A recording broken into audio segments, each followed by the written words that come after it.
நிறைய நேரங்களில் நம்ம என்ன பண்ணுறோம் அப்படின்னா, எனக்கு அது இல்லை, எனக்கு இது இல்லை, இல்லை நான் அந்த விஷயத்த நான் பண்ணலை, எனக்கு அது கிடைக்கல, நான் அந்த இடத்துக்கு போகலை, இல்லை இல்லை இல்லைங்கிற விஷயத்த நம்ம நிறைய வாயில் நம்ம சொல்லிகிட்டே இருப்போம்.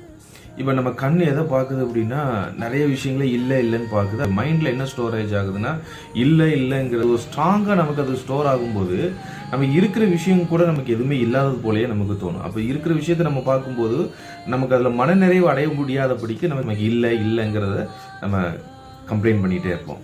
நேற்று இருந்தவங்க இன்னைக்கு இல்லை, அது ஒன்று போதும் நம்ம நன்றி உள்ளவர்களாக இருக்கிறதுக்கு. ஏன்னா கடவுள் நம்மளை வச்சிருக்கிறார். இன்னைக்கு கம்ப்ளைண்ட் பண்ணுறதை நம்ம நிப்பாட்டிட்டு, கடவுள் நமக்கு தந்திருக்கிற அழகிய வாழ்க்கை அல்லது பிளெஸ்ஸிங்ஸ் இதெல்லாம் நம்ம பார்க்க விடாதபடிக்கு நம்ம மைண்டில் இருக்கக்கூடிய அந்த பிளைண்ட்னஸை நம்ம தான் எடுத்து போடணும். நம்ம அதை பார்த்து மகிழ்ந்து சந்தோஷம் அடையும்படி ஒரு மனக்கண்கள் திறக்கப்பட வேண்டும். Stop complaining and be thankful and be blessed.